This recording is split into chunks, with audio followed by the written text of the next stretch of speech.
So good morning, everyone.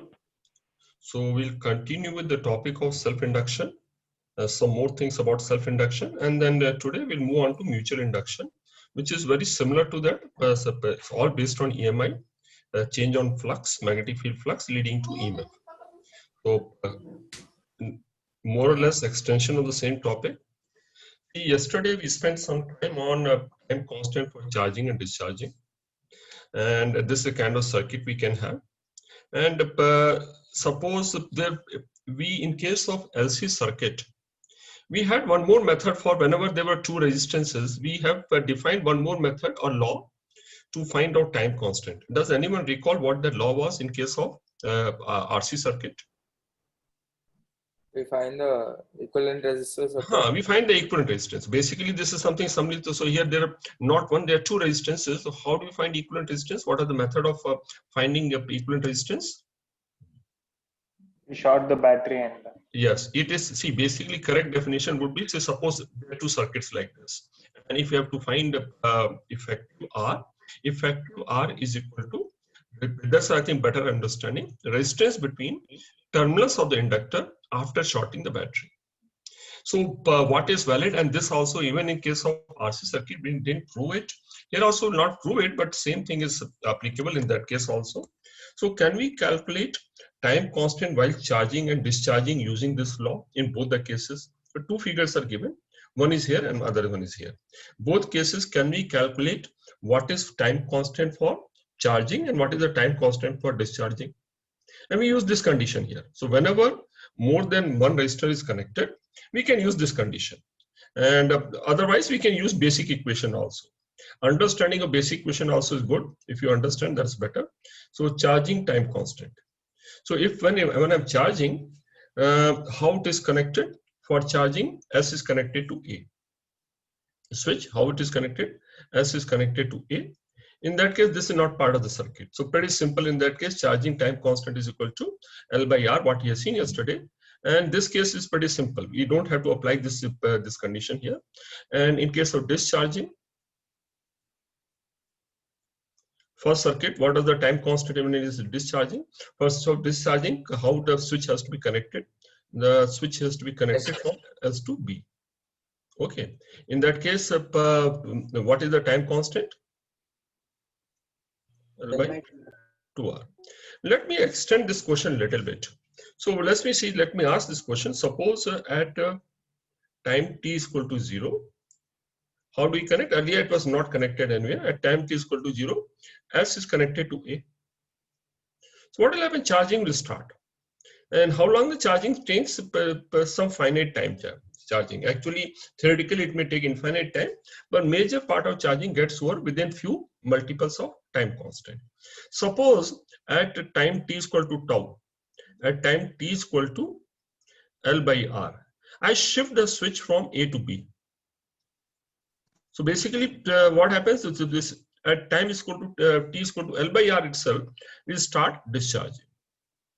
So if you start discharging here, see in previous case, if I have to write, if this is discharging, what will the discharging current as a function of time? Suppose discharging starts at t is equal to 0. I would have been equal to I naught e raised to power minus t by tau. In this case, I naught would have been, if discharging was started after long period of time, I naught would have been equal to E by R. Yes, sir. In this case, what change will take place? Can we also again write, if we taking the time when we shifted the switch from A to B as 0. So can we write what would be the current as a function of time? Will I not be same as this before, or will I not be different? 0.63. It will not be 10. So basically what we need to do, we need to write as when we shifted the switch from A to B, what are the current flowing through this inductor? At that time, the current was not I naught. Current was equal to was something like, either I can write 0.63 E by R into E raised to power minus t by tau. And what is the value of tau here? Tau is equal to L by 2R. Is this point understood? So this is something, so depending on when we shift from one side to other, this I naught current will, I naught term will change. So we should be able to write if it is shifted after 1 tau naught or 2 tau naught. Now coming to the second question here. See, can we all find out in charging state? Here also let's understand what is charging and what is discharging. So charging here also, what is the, how is the circuit established for charging? Again, for charging purpose, battery has to be part of the loop as is connected to A. And when the charging is happening, actually this part of 2R is not part of the circuit. And this is how the connection is. And in that case, what would be value of time constant here? L by 2. In this case, this also, these two resistors are connected in series. It will become, R will become equal to 2R, time constant will be equal to L by 2R. So this part is simpler. Now when we connect and then we start discharging, how would it discharge in this circuit here?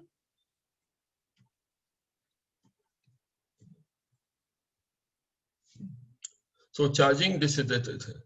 And suppose rather than I give one more case here, suppose the circuit was like this. What is the time constant for charging? If there was this, it is, so let me write one more case.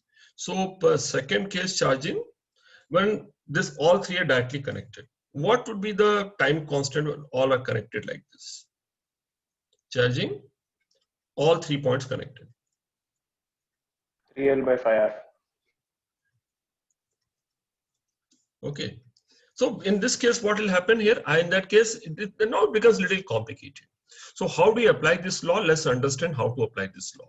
In this case, there are 3 resistances and actually current is passing through all 3 of them. So I have to factor in all 3. So when there was a 2-way switch or 3-way switch, this was not part of the circuit. When all 3 are connected, how do I apply this law? Effective resistance, I have to find between these 2 points. I have to find resistance between these 2 points. So it is equivalent to saying that find resistance between A and B after shorting the battery. Yes, sir. So this something, so how many potential points? This is potential A, this is potential B, and let's see that this point is potential C. So I have to find resistance between A and B. So those who have little difficulty in finding, some of you can very easily spot, and some of you may have to redraw the circuit a little bit. So there's point A and B, and there's some points of C in between. Now let's look at this. Is anyway not connected. So how is this 2 are connected? 2 are connected between A and C. So I'll draw this circuit. 2R is connected between A and C. So, and how is this R connected? R is connected between B and C. Something is the equivalent of this is R connected. And this R is connected between this point, this A, this end potential is A, battery is shorted. So battery, we have replaced battery with a conducting wire. This is connected between A and C. This R is connected between A and C. So the circuit becomes something like this.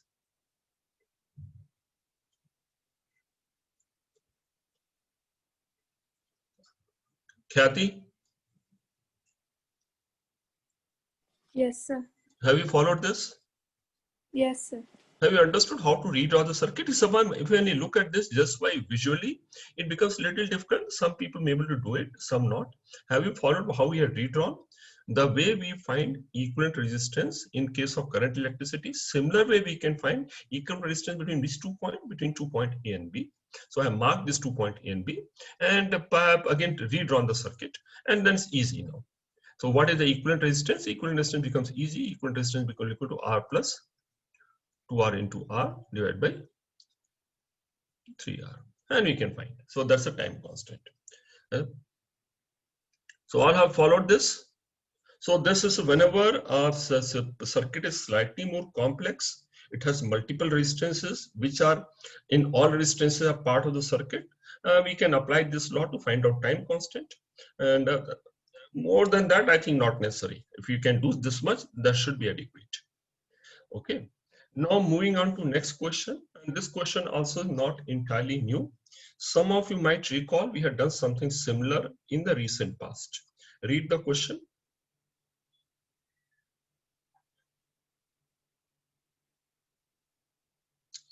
Inductor and resistance are connected in series with the battery. It's a typical LR circuit with the battery. what we need to find the maximum rate at which energy is stored in the magnetic field. It is equivalent to saying where is the magnetic field. It is same wording. I can replace this word in the magnetic field. I can replace with the word energy stored in the inductor. Both mean the same thing. I also said rate at which the energy is stored in the inductor. And what is the energy stored in the inductor? Okay, energy stored in the inductor. If I write the term U as energy stored in the inductor, energy stored in the inductor is 1/2 Li square, what we had done yesterday. So if I is increasing, it means I'm increasing the energy stored in the inductor.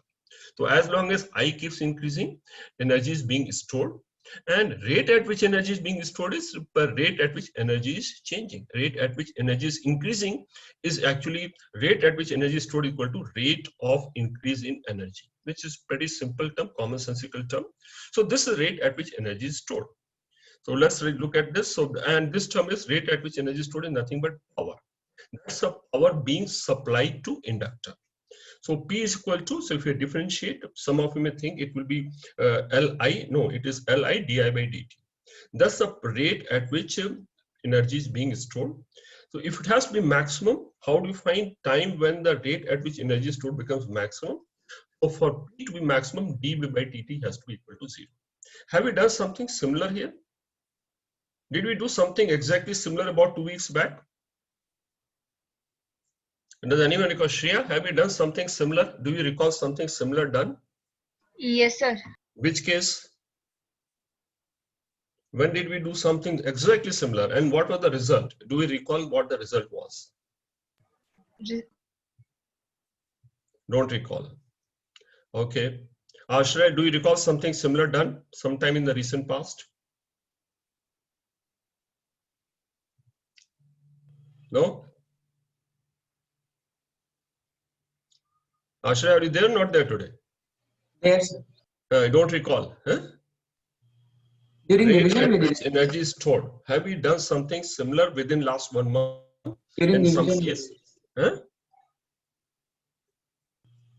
We did it for RC circuits. We did it for RC circuit. So RC circuit also we had, and what is the result? Do you recall what the result we obtained? Half of the charge. Half the charge. When the charge on the capacitor becomes half, or the potential across the capacitor becomes half. Half the potential across resistance, half the potential across capacitor. So that was the outcome, and exactly similar. So what has to happen once we learn something, when we come across something similar, we should be able to apply. Can you all calculate at what time will this condition apply? So can we calculate, find the maximum rate at which energy is stored? Can we calculate this part? How many of you can calculate? I'll give a minute. Let's see how many of you can calculate this part. Then let's do together. And once this is written, all of you, if you have decent enough knowledge, okay knowledge of mathematics, you should be able to do it. So we have to write this term and differentiate. And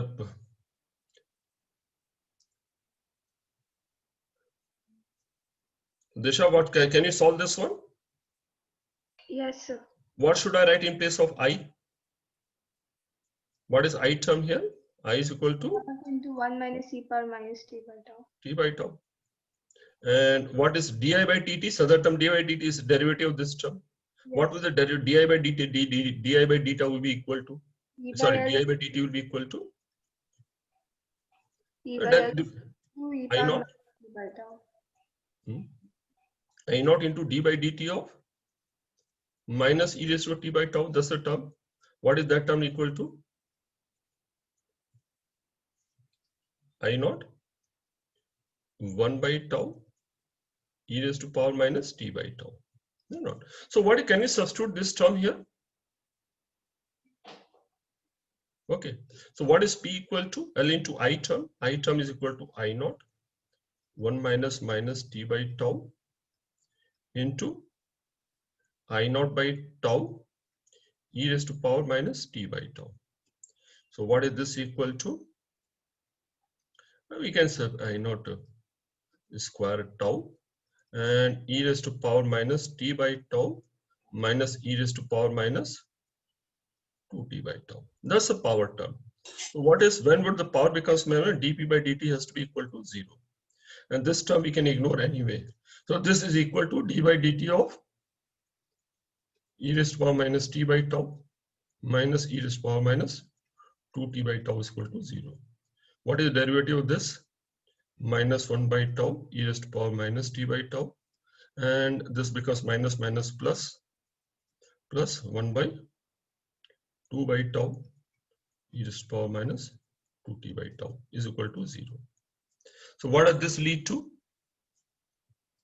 E raised to power minus t by tau is equal to 2 e raised to power minus 2t by tau, or e raised to power t by tau is equal to 2, or e raised to power 1 by this and that. So what will be the maximum rate of power? What is the so we substitute this value of e raised to power t by tau is equal to 2 in this equation. Thus is the maximum at which rate at which power will get stored.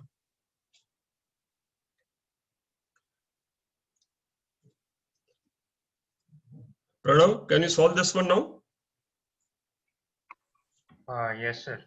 I'm getting e square by 4r. No, but have you understood the method completely? Yeah, yes, sir.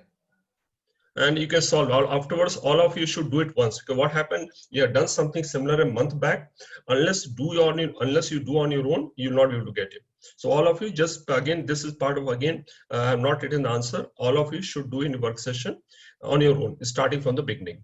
So all of you would be able to do it. Would not be a problem.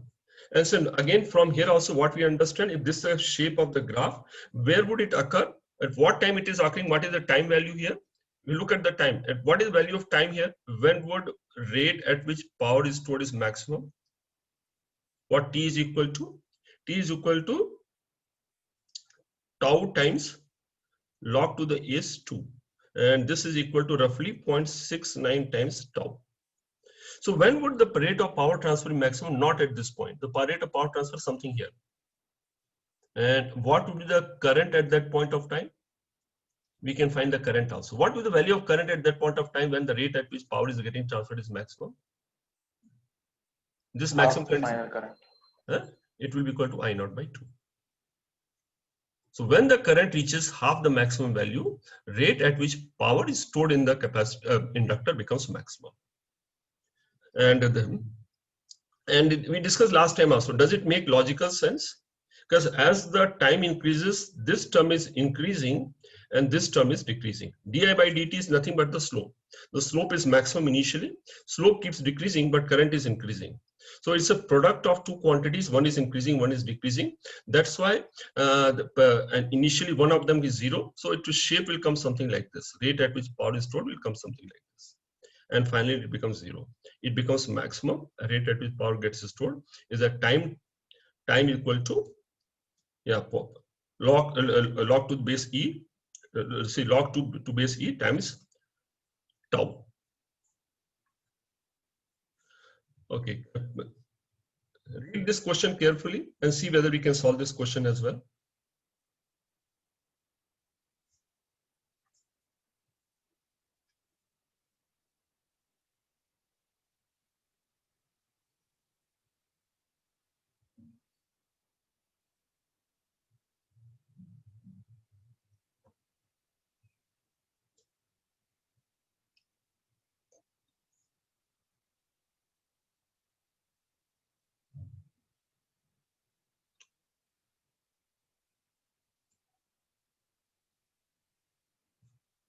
Hemant?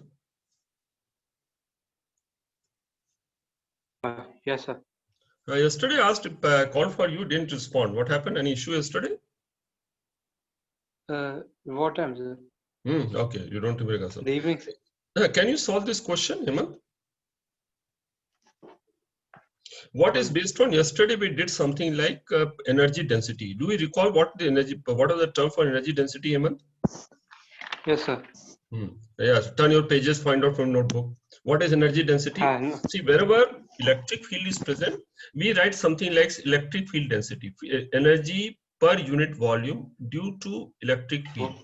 What is that equal to? That is equal to 1/2 epsilon naught times E square. Similar way, wherever this magnetic field also, there also this energy stored. What is that term equal to? B square by B square 2 mu naught. 2 mu naught. So whenever this, so is anywhere where there's a presence of magnetic field indicates presence of energy. So can we calculate here energy stored per unit length? So this is energy Yes. density formula. So can you tell me the method to calculate energy density here? Oh, sorry, can you tell me the method to calculate energy stored per unit length?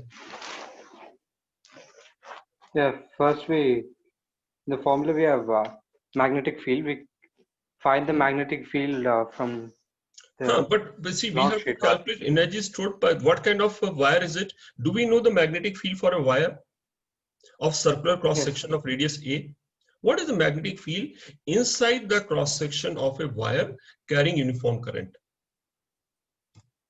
Do we know that? Yes. Do we recall something like this? Suppose this is the cross section of the wire. Blue color indicates cross section of the wire. How does field vary? The field varies from up to the surface of the wire.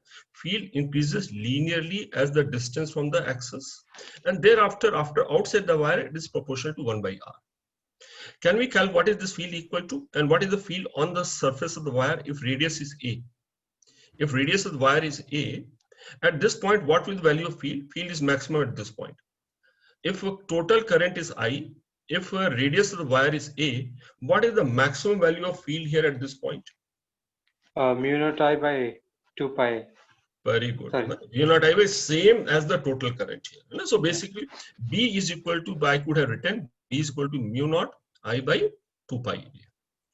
Okay, if I know the formula, so this is something how the field increases linearly. So in this case, can I calculate energy contained? So what we have to calculate here, energy stored per unit length. Per unit length means this is total cross section and length equal to 1 unit. Since field is not uniform, I cannot directly calculate energy stored by energy density into volume. We take small length. You have to take a small volume. So what is the method here? Tell me. So what we need to do here, since field is not constant, I cannot calculate energy equal to energy density into volume. So can we take the average, sir? No, actually not. Okay, so we'll come to that when we calculate energy. So energy is, I cannot directly apply. So what we need to do here, we need to find the field for a small.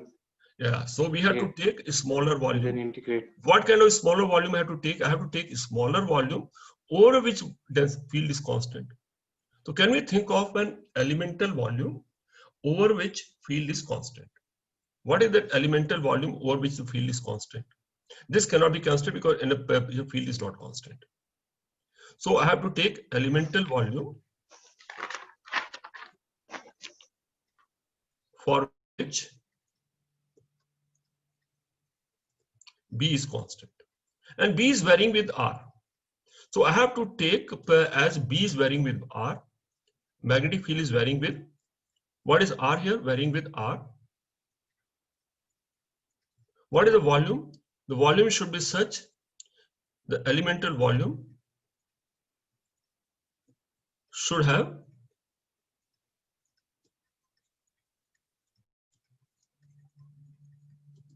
constant R. Its distance from axis is constant. What is the elemental volume for the distance from the axis is constant? Heman, can you tell me what kind of volume should I take so that the distance from axis is constant? What is shape? What is the shape? What is the volume such that the distance from the axis is constant? Hollow cylinder. Hollow cylinder. Basically, you have to take a hollow cylinder. If you can do so this much, then you can easily calculate. You have to take a hollow cylinder. So I'll calculate energy over a hollow cylinder of radius r and thickness dr. And I'll calculate energy stored in that hollow cylinder. Add up for energy for all the hollow cylinder through process of integration to arrive at the total energy stored. How many of you can calculate from here? Can you raise hand? How many from here can calculate this energy stored within the radius A from here onwards?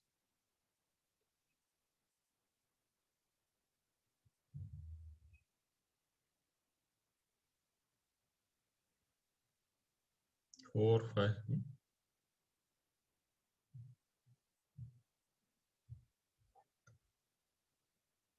Oh, very few of them. Anvita, can you calculate this volume now? Can you calculate the total energy? Yes, sir, I'll try. You're not sure. Yes, sir. Advay? Because I think some of you need to really little bit work more on integration part. Bhagishri, can you calculate? I'm trying. Are you sure or not sure? Then see, once we form the equation, it's a simple integration. Integration is very simple there. But have you understood in your mind, are you clear of the steps involved? Right now, yes. Yes, sir. Vrinda?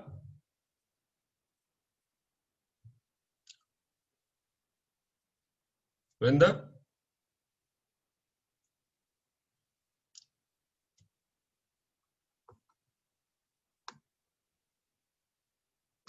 Jaideep? Yes, sir. Are you clear? Yes, sir. So even before I told also, are you clear about how to solve such questions? Yes, sir. Now it's clear. But before I told also, is it clear? Because by now we have I could done do it, something similar multiple times. So we should, whenever some question comes where we need to integrate, we should be able to logically come to conclusion. It requires integration. And this is Yes, the sir. method I could have requires. done it, sir. You could have done it. Okay, excellent. That's what I'm looking for. And you could have done it. Kartikeya, could you have done this one on your own? And those who are not done, think it through. Pranav? Yes, sir. Pranav, can you tell me the steps involved? What are the question about? We have to calculate total energy stored in a cylindrical volume. Is it not? So 1 meter length, what kind of volume? Only a cylinder of radius A. Tell me what are the steps involved? Logically, just can you explain me the steps involved? And how do we conclude that it requires integration? What kind of integration it requires? So like, can we use current? No, it is not current at all. So still your mind is not clear. Nitya, can you explain me the steps involved? How should mind think? That's what I'm coming to. What is the logical sequence in which the mind should think so that I come to the right solution? So what are the sequence of thought I should have, Nitya? Or you should have? What we need to calculate, let's start from here. What are we supposed to calculate in this case? Nitya, are you there? Not there? Yes. So are you clear about this method or not so? Not so. Not so. Okay. So let me just repeat one more time here. Okay. And this is not only in this case, it's true for almost all cases. Okay. What are we to calculate here? Let me write one by one. And so that the steps are clear in future also whenever you come across a question. We need to calculate energy stored in which volume. Can we define the volume here? What is the which volume you have to calculate? Energy stored in a cylinder. Is it not? It's a cylinder. We have to calculate energy stored per unit length of the magnetic field contained within the wire. What does it mean? Contained within the wire mean the shape is energy stored in a cylinder of length equal to 1 unit and radius is equal to how much? Any cylinder will have length and radius. Radius will be equal to A. So I have to calculate in that sense. So I have to visualize it is something like this. So if it is a long wire, perhaps it's a what is the formula I know? Energy stored is equal to, I know the formula for only energy density. So energy stored is equal to energy density into volume. But in this particular case, I cannot directly use the formula. Why can't I directly use this formula here, Pranav? My formula I know for energy density formula is B square by 2 mu naught. Why can't I apply this formula? I know the volume of the cylinder. But why can't I use this formula despite knowing the volume of the cylinder? Why can't I apply this formula, Pranav? Can I apply this formula directly and write B square value and by 2 mu naught multiply by volume? Volume is equal to pi A square into L1. Can I use this formula directly here? Maybe the field is different. Field is different. So field is not constant. Had the field been constant, I could have applied this formula. But what I find here, but field is B is not constant. B is not uniform. That's the right term. So that's a problem I face here. The field, if I take the cylindric volume as the as the distance from the axis keeps changing, the field also keeps changing. So that's where whenever we come across something is not uniform, that's where what we need to do. I need to take an elemental volume. You understand what is elemental volume? So I have to think of volume as composed of several small volumes. What is the elemental volume? I should consider an elemental volume so that in that elemental volume B is constant. So what is the value for what kind of volume I can imagine where B is constant here? Okay, B is varying as what? B is varying as the distance from the center. Yes. If I take a volume which is the constant distance from the axis, then in that case B can be taken as constant. What is that volume? That becomes a cylindrical shell. That is cylindrical shell. I have to take a cylinder. So basically, in other words, I could have stated a solid cylinder. I have to imagine a solid center or cylinder equivalent to several concentric spherical shell. Sorry, several coaxial spherical shells. Sorry, it is equal to several concentric cylindrical cells. Okay, cylindrical shell. So if I take a cylindrical shell of radius r, and what is the shell? So something like this. Okay, so I take this is something. So this is a cross section here. I have taken, if I take this shaded area, the cross section is like this, length is 1. Over this shaded area, the field is constant. If the distance is r, what is the value of field? Br here. Can we write Br? I can use this formula also. What is this formula? This is the maximum value of field. Somebody mentioned here. What is the maximum value of field? Maximum value of field is equal to mu naught I by 2 pi a. Yes. And field is varying as a distance from the center into r by a. This is what you can write this also, or I can arrive using Ampere's law, so I can calculate. So this is a field at a distance r, which is equal to mu naught I into r by 2 pi a square. So now I can calculate what is the energy stored in this shaded volume. What is the shaded volume here? This is VC cross section, but length is equal to 1. So can we write this volume here? How much is this volume? The cylindrical shell of radius r and thickness is dr. We have done it earlier also. The volume is equal to cross section area into length. Cross section is equal to perimeter into width. So dv is equal to perimeter into the width. Because if you cut it open, it becomes like a rectangle. This becomes my cross section into length. How much that will come to perimeter? 2 pi r into dr into dr into 1. So that becomes volume. So what is the energy stored in that small volume? Is equal to energy density into dV. Thus energy is stored in the spherical shell. What is energy density equal to? 1 by 2 mu and square of B. The square of B, mu naught I r by 2 pi a square, whole thing a square, into dV, 2 pi r dr.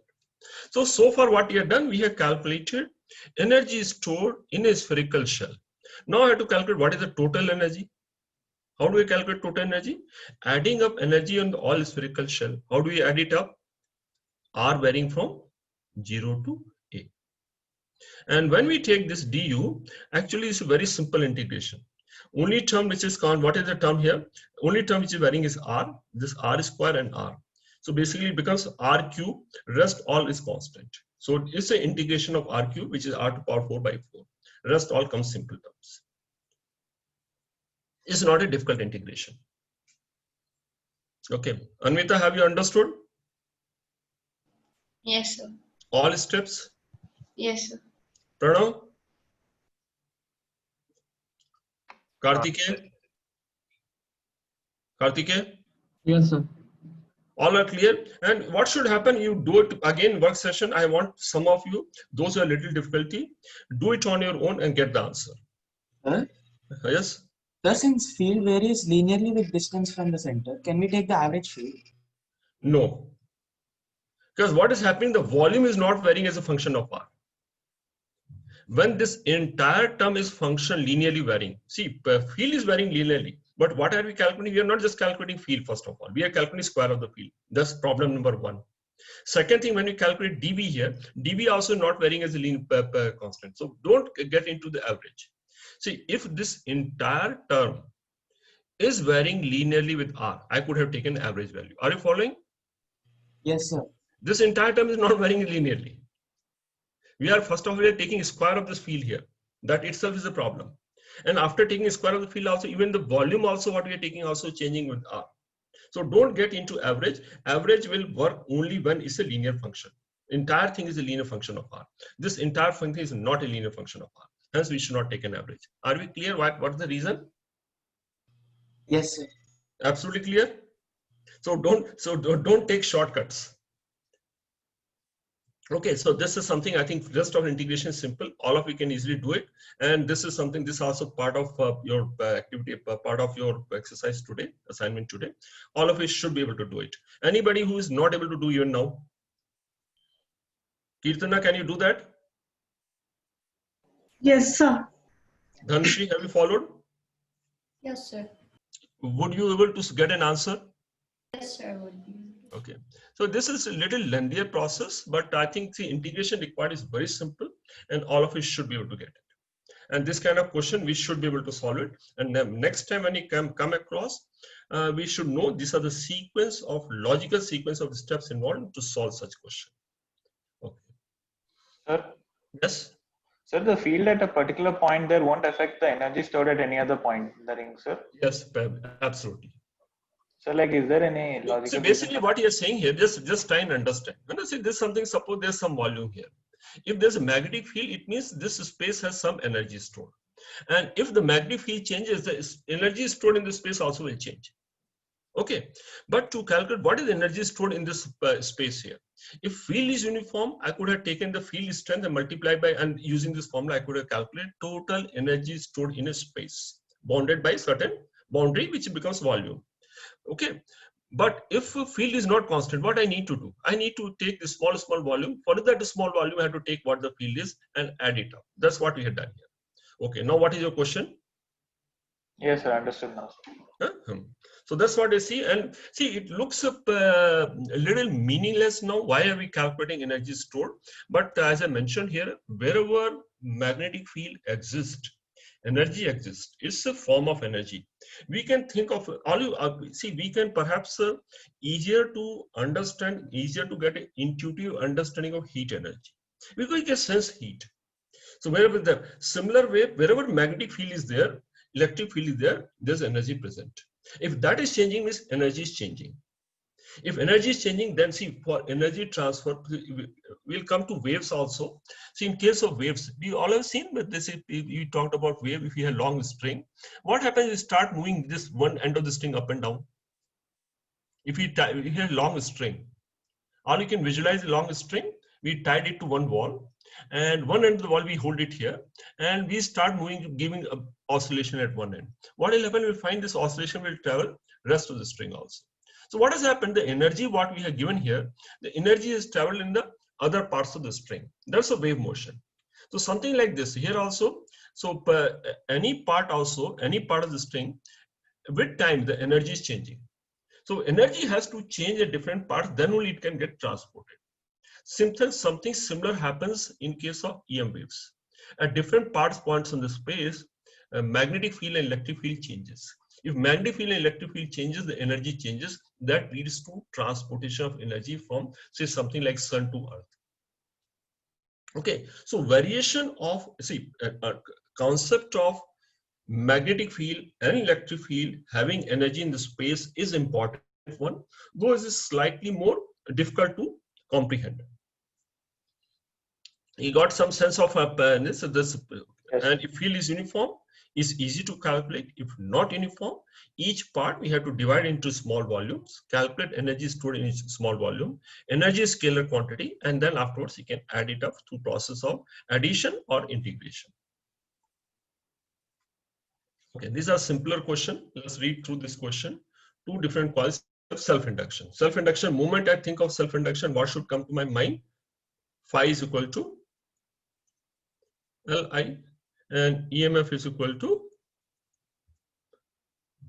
d phi by dt is equal to L di by dt. Magnitude and then direction. Let's read the question. So moment I come to self-induction, these are the two simplest point which should always be in your mind. In case of self-induction, we write phi in another form. So if current is I flowing in the coil, the flux will be equal to L into I. L is equal to flux per unit current. So let's say two different coils have self-induction, L1 and L2. And this is what is given. At certain instance, current in the two coils is increasing at the same rate. So what does this imply? If current is increasing at the same rate implies? Parallel. Basically current increasing at the same rate, di1 by dt is equal to di2 by dt. That's what is given here. Okay, and L1 and L2 are given. So the first coil, second coil. And power supplied also is at the same rate. So what is power supplied? This is the rate at which current is increasing. And power supplied to coil also is the same rate of power supplied. So we have to think of first of all, what is power supplied to, what is energy stored? Again, going back to previous question, what is energy stored in an inductor? 1 by 2 square. What is power? Rate at which power supplied is rate at which energy is increasing. What is that equal to? Li di by dt. So if power is same, it means L1 into I1 di1 by dt is equal to L2 I2 di2 by dt. That's what rate at which power supplied is equal.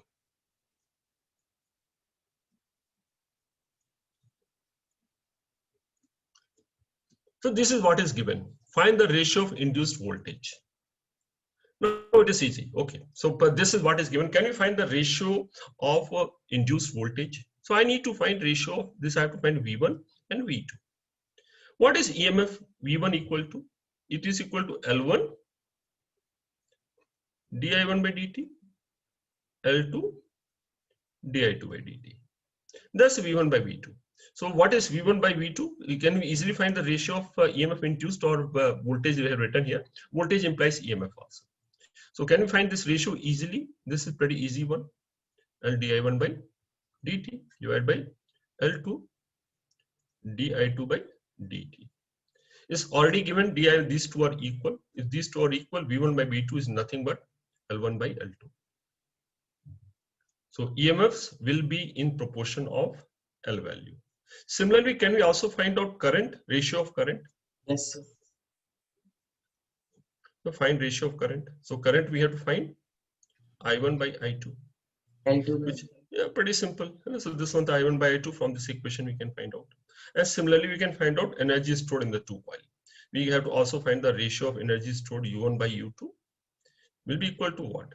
1 by 2 L1 I1 square divided by 1 by 2 L2 I2 square. Some of the things are already given, so we can easily substitute these values also. So this also a simple question. Once you understand, we can this is what is given on this equation. We can find other three ratios.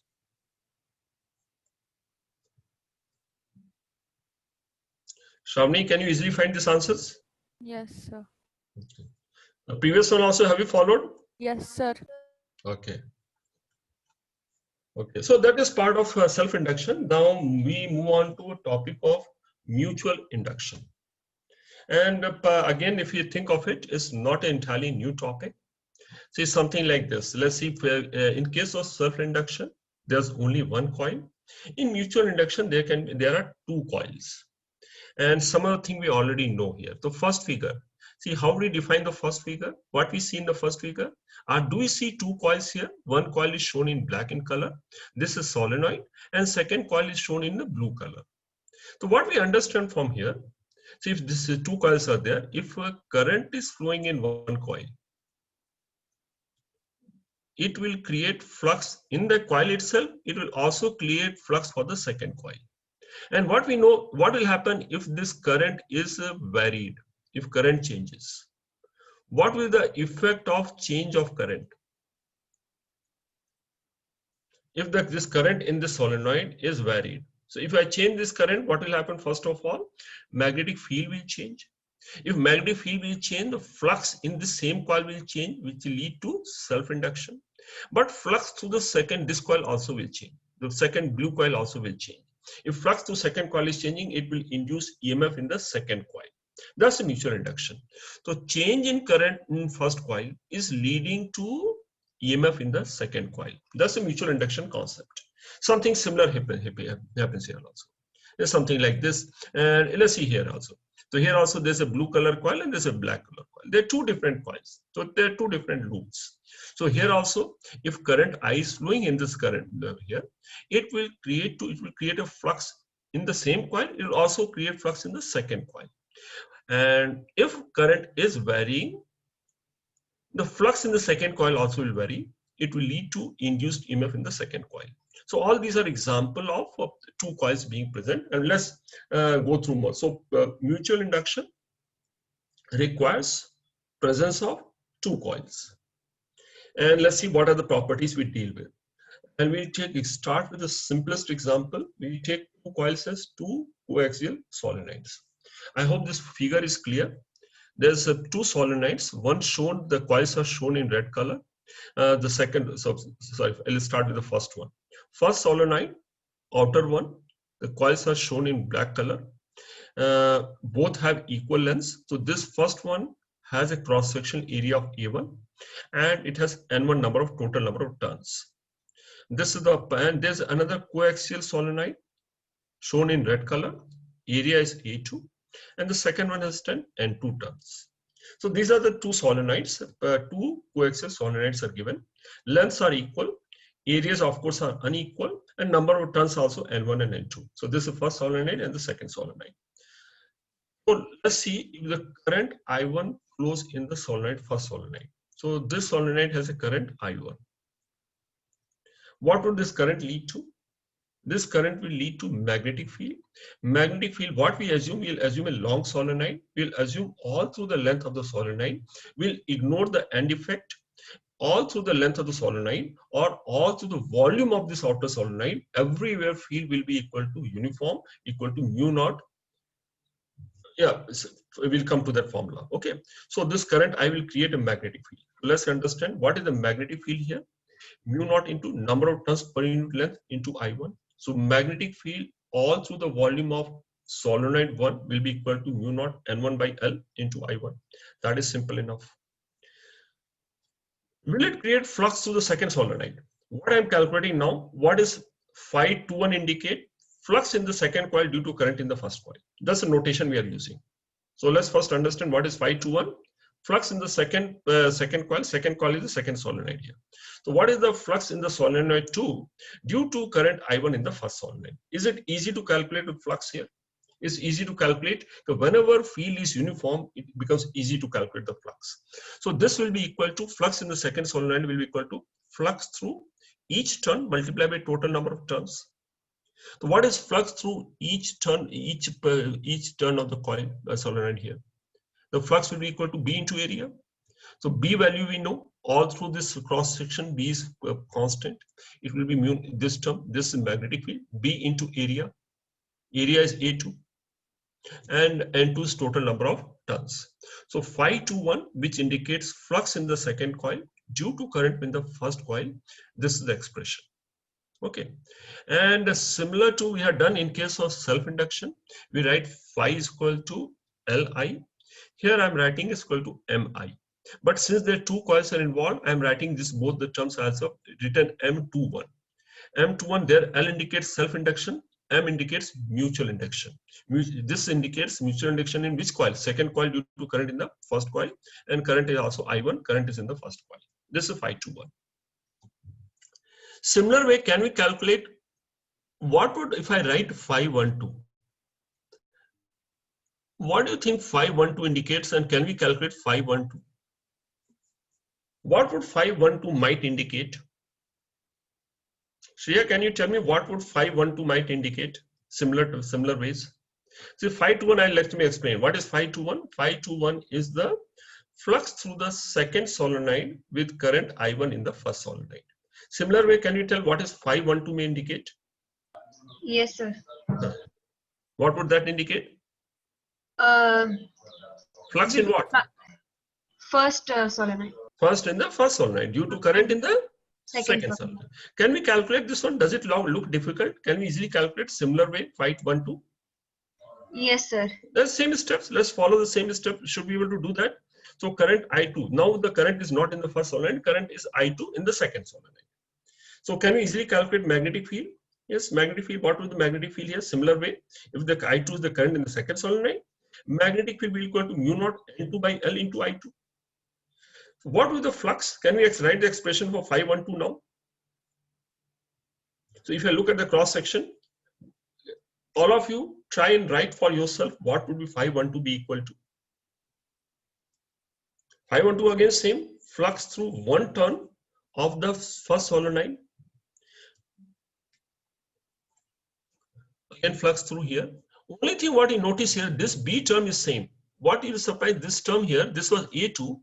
Rest all the terms in place of N1 this has become N2. In terms of I1 it has become I2. In terms of N2 also it will become N1. The number of turns in the first coil is equal to N1. This term only has remained same. Why has this term remained same? What does this A2 indicate? A2 indicates I am calculating flux in the first coil, but I have not taken area as A1. Why you have taken as A2 here? Why this area is A2? Magnetic There's no field field outside. that region. Yes, because in this case, if I look at this, the Penny calculating flux, if I draw the cross section of solenoid, first solenoid, the cross section of solenoid is like this side view. This is the this is circular section, and the field exists only in this part. So when I'm calculating flux, the total area, there are two parts of the area. This area has magnetic field. This area has no magnetic field. So this field is created by current in the inner solenoid. That's why this area A2 remains same. And since this area remains same, I write this M1 to I2. What I notice here is M21 is equal to M12. Do we notice that one? M21 is equal to M12. Okay. Should I repeat or all have understood this point this so far? All are clear? Vrinda? Vrinda?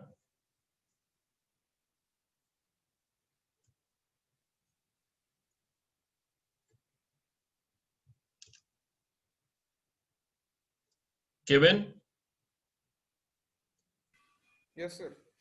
Have you understood? Yes, sir. Can you explain why this here also by A2, why A2? Is that part also clear? Yes, sir. You understood why written M. So what are you seeing the similarity between self-induction and mutual induction? So what I notice in case of self-induction, when I write phi is equal to Li, what do I understand here? Can you explain what does the expression mean? What does this expression mean? See, again, to repeat this point, if current in a coil, if a current in a coil having self-induction of L, if current is I, the flux through that coil will be L times I. It gives a relationship between flux in a coil due to current in that coil itself. What does this tell you? This tells you flux in the second coil due to current in the first coil. That's a mutual induction. And this one tells you current in the first coil, flux in the first coil due to current in the second coil. So this is so here flux and current are in the same coil. Here they're two different coils. Only thing what has to happen, the relative position of two coils should not change. And first we know, so there's another way to write flux when the current is there in the other coil here. So this M21 is equal to M21, both are equal. Okay. So again, to repeat, the current I1 in one coil creates magnetic field in the space around it. It causes flux 21. And then what we notice here, as seen here, phi 21, flux in the second coil due to current in the first coil is proportional to current in the first coil. And if we remove the constant of proportion, rather than using L term here, I'm using M term here. L term indicates self-induction, this indicates mutual induction. Hence, as the current I1 in the first one coil changes, the flux in the second coil also changes, inducing EMF in the second coil. What is the induced EMF E2 in the second coil? It will be phi, rate of change of flux in the second coil. If in place of phi term, if I use this expression here, M remains constant, it becomes equal to dI1 by dt. So flux EMF induced in the second coil is equal to coefficient of mutual induction multiplied by rate of change of current in the first coil. That's the expression here. Similarly, what would E1 be equal to? It can easily be proven that M21 is equal to M12. Hence, there's no need to write as M21. Rather than writing M21, that's the reason E2 is equal to M into dI1 by dt. So this indicates EMF induced in the second coil due to change of current in the first coil. So self-induction phi is equal to Li, mutual induction phi is equal to Mi. Here EMF induced is equal to L di by dt. Here EMF induced is equal to M di by dt. Only thing in this case here, flux and current are in two different coils. EMF and I also in two different coils.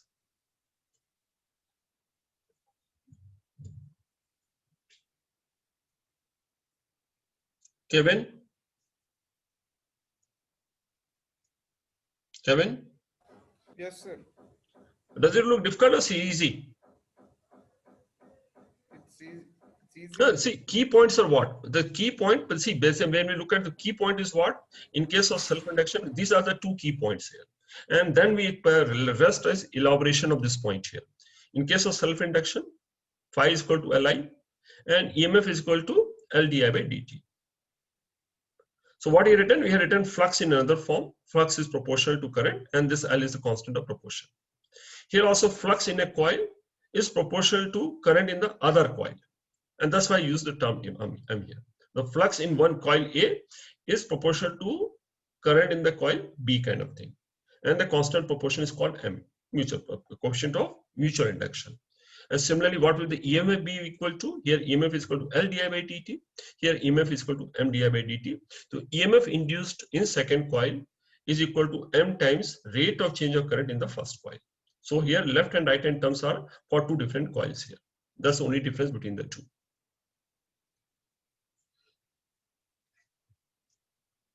Okay. So let's look at some simple application of this. Suppose two coils are given in the fixed location.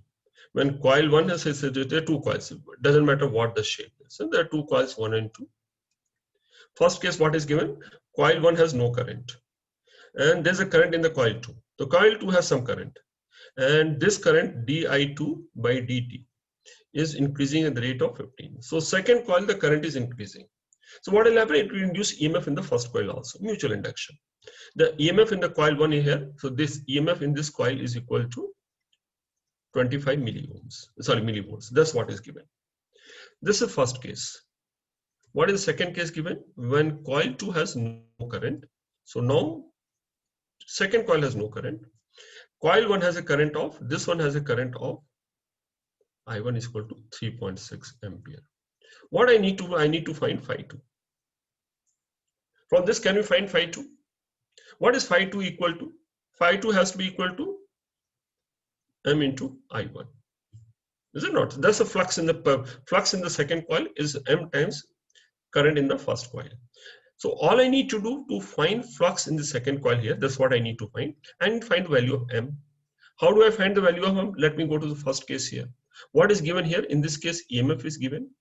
What is EMF in first coil? EMF in first coil is equal to M times rate of change of current in the second coil. So from first condition, I find the M and I substitute in the second condition.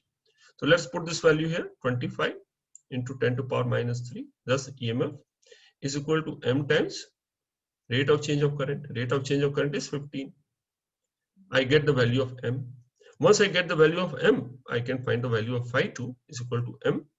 And what is the current into 3.6. So I substitute the M value from here to here. I get the flux in the second coil. That's the mutual induction.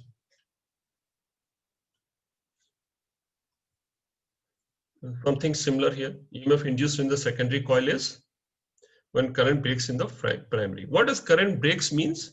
So if the initial current was I, breaks means final current becomes equal to 0. So delta I is equal, whenever current breaks, delta I is equal to initial current. So delta I is equal to initial current whenever current breaks. So whenever something like this there is, then in that case, EMF is, now normally write EMF is equal to M di by dt. EMF 1 is equal to M di2 by dt, but if at all we want to understand very well, it is average EMF is equal to M delta by delta t. That is what it is based on. So EMF induced in the secondary coil, E2 is equal to 10,000. That will be equal to what? M times delta I1 into delta T, change in current. So mutual induction is 5, value of M is given, and current reaches 0 in 10 to power minus 4 seconds. So what is given here? M value is also given, and M value is how much? 5. Delta I is equal to I current itself, initial current, final current is 0, and time is given 10 to power minus 4. So can we find I here? I can be easily found. Okay. So that's what's a simple application of mutual induction. So tomorrow we'll continue more of a mutual induction. So until here is part of your assignment today. So I'll stop here and we'll continue up. So whatever we have done today, again, we'll revise and solve all those questions completely in the work session today. Okay.